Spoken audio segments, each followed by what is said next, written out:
तो 12वां श्लोक उच्चारण करते हैं।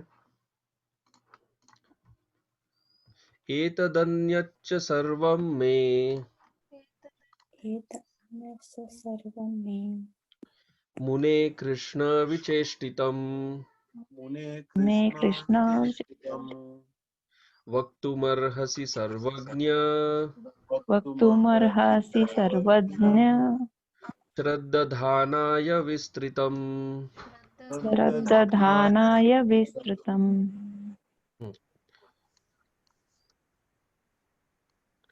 शब्दार्थ। देहम, देहम, ये नहीं, ये तो पिछले वाला का हो गया।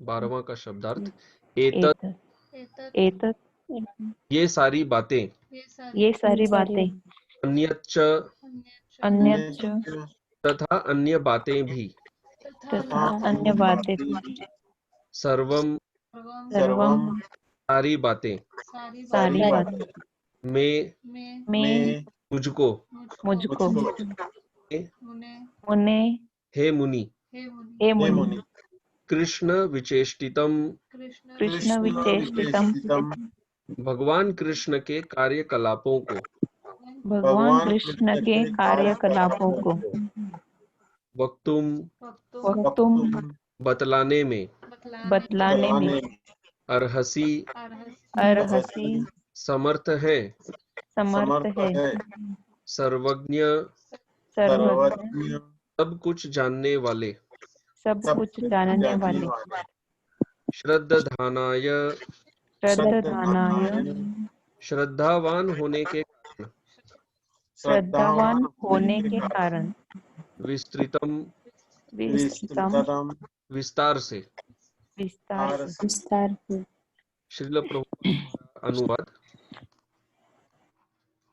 हे महामुनि, आप कृष्ण के विषय में सब कुछ जानते हैं, अतएव उन सारे कार्यकलापों का वर्णन विस्तार से करें जिनके बारे में मैंने पूछा है, तथा उनके बारे में भी जिनके विषय में मैंने नहीं पूछा, क्योंकि उन पर मेरा पूर्ण विश्वास है और मैं उन सब को सुनने के लिए अत्यंत उत्सुक हूँ।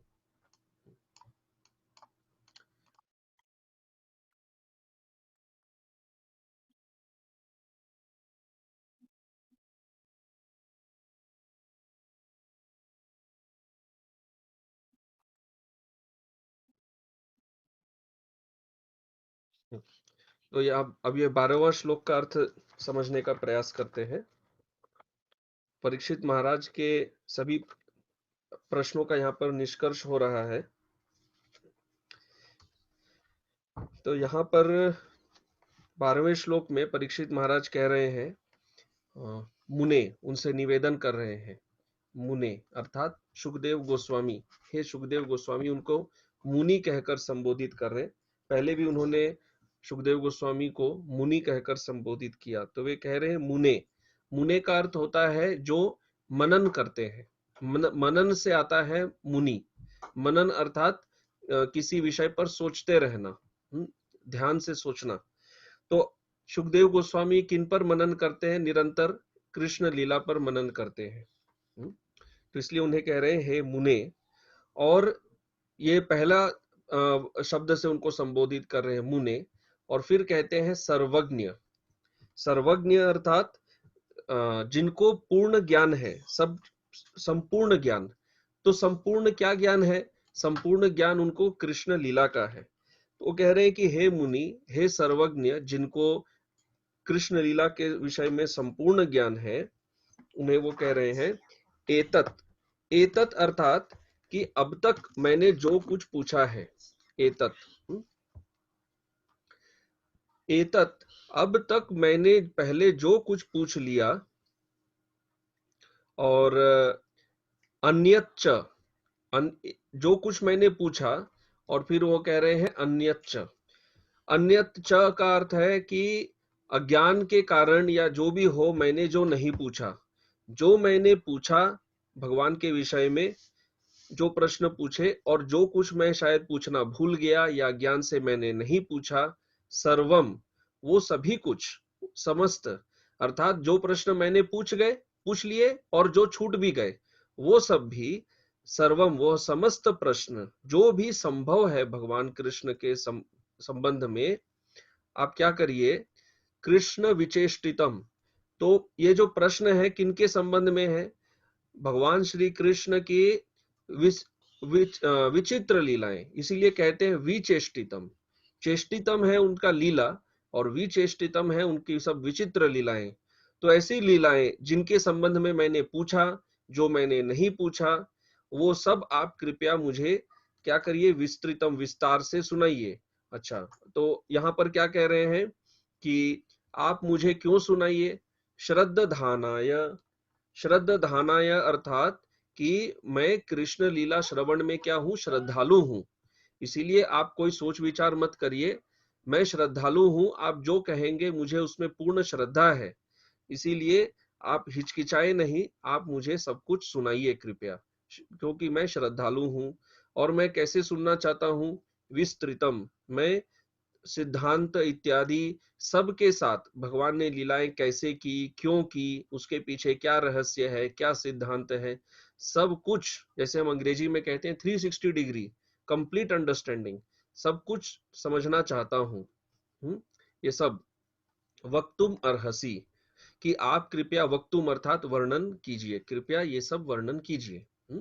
तो परीक्षित महाराज यहाँ पर मूल रूप से क्या कहते हैं कि जो कृष्ण लीला के संबंध में जो मैंने पूछा, जैसे कि उन्होंने पूछा भगवान ने जन्म क्यों लिया, हाँ, भगवान मथुरा से क्यों गए वृंदावन, मथुरा वृंदावन गए, वृंदावन से आए, क्या रहस्य है, भगवान कहाँ रहे, वृष्णियों के साथ कहाँ रहे, कितनी पत्नियां थी, तो ये सब उनके लीला संबंधित प्रश्न है। तो जो ये तो मैंने पूछे, और जो मैंने नहीं पूछे वो सब भी कृपया आप जो है सुना दीजिए। और आप बिल्कुल भी कोई तरह का संशय मत रखिए, मैं पूर्ण श्रद्धावान हूँ, मैं आप जो कहेंगे मुझे उसमें पूर्ण श्रद्धा है। और आप तो स्वयं मुनि हैं, सदैव कृष्ण लीला पर मनन करते हैं और आपको कृष्ण लीला का पूरा ज्ञान भी है, तो आप मुझे विस्तृतम, विस्तार से सब कुछ कृपया सुनाइए। इस प्रकार से वे अपने गुरु सुखदेव गोस्वामी से अनुरोध कर रहे हैं। तो अभी हम यह श्लोक को हमारे वैष्णव आचार्य ने क्या समझाया है, बहुत ये इसका जो अर्थ है बहुत संक्षिप्त में ही दिया गया है, इस पर कोई बहुत कुछ नहीं लिखे हैं।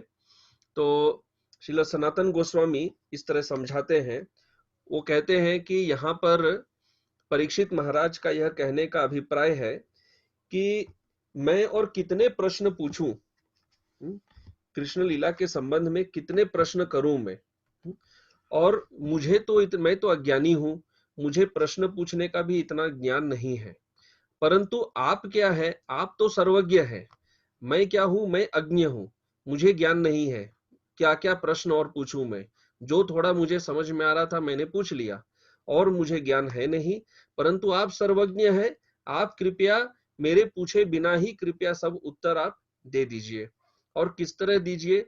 विस्तार में। तो हम देखते आए हैं अभी तक हमने जो चर्चा की है दशम स्कंद में, परीक्षित महाराज हर बार यह निवेदन करते हैं कि कृपया विस्तार में बताइए, विस्तार में बताइए, क्योंकि नवम स्कंद में एक श्लोक में उन्होंने सब कह दिया था। तो आप कृपया विस्तार में बताइए, एतत् जो मैंने पूछा और जो अन्यच्च जो रह गया वो सब। और ये प्रश्न किनके विषय में है? कृष्ण के विषय में है। और कृष्ण के विषय में क्या? विचेष्टितम, विचेष्टितम अर्थात विचित्रम चेष्टितम, जो विचित्र लीलाएं हैं वो।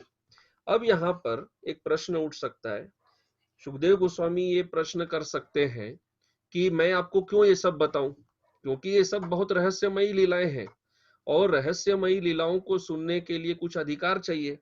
और अधिकार क्या होता है? अधिकार होता है श्रद्धा, श्रद्धा ही अधिकार है। तो इसलिए परीक्षित महाराज यहाँ क्लियर कर रहे हैं कि मैं श्रद्धावान हूं, मैं अश्रद्धालु नहीं हूं, इसीलिए मैं सुनने का अधिकारी हूं। आप बोलने के अधिकारी हैं, मैं सुनने वाला अधिकारी हूं, मुझे पूर्ण श्रद्धा है, इसलिए आप कृपया बताइए। तो अब यहाँ पर सुखदेव गोस्वामी और एक प्रश्न पूछ सकते हैं, इस तरह सनातन गोस्वामी समझा रहे कि ठीक है, आप सुनने के अधिकारी हैं, आपको श्रद्धा है, पर मुझे तो इतना ज्ञान है नहीं, तो अब मैं कैसे कहूं? तो इसलिए वो कहते हैं कि आप क्या है, मुनि, मुने अर्थात कि आप मनन करते रहते, सदा तन मनन करतः, आप सदैव मनन करते हैं, इसीलिए आप बोलने के लिए पूर्ण अधिकारी हैं। और आप क्या हैं? अच्छा, अब इसमें सुखदेव गोस्वामी और एक प्रश्न कर सकते हैं। इस तरह जीव गोस्वामी समझाते हैं। वो कहते हैं कि सुखदेव गोस्वामी और एक बात कह सकते हैं कि कृष्ण की लीलाएं तो अनंत हैं, इनका कोई अंत नहीं है। एक व्यक्ति कृष्ण लीला कितना समझा सकता है? तो इसलिए वो कह रहे हैं कि हाँ, अनंत है, परंतु वो अनंत लीलाओं का आपको पूर्ण ज्ञान है। आप क्या है? सर्वज्ञ। आपको पूर्ण ज्ञान है। और बहुत ही ज्यादा ज्ञान है, बहुत ज्यादा ज्ञान। इस तरह जीव गोस्वामी समझाते हैं। इसीलिए हे गुरु, हे सुखदेव गोस्वामी, मैं तो कृष्ण लीला के विषय में कुछ जानता नहीं हूं और न मुझ में प्रश्न करने की योग्यता है। तो आप करुणा के सागर हैं, आप कृपा सिंधु हैं। आप कृपया सच्चिदानंद विग्रह श्री कृष्ण की लीलाओं को वर्णन कीजिए, जिससे मेरा निस्तार हो। इस प्रकार से यह 12वां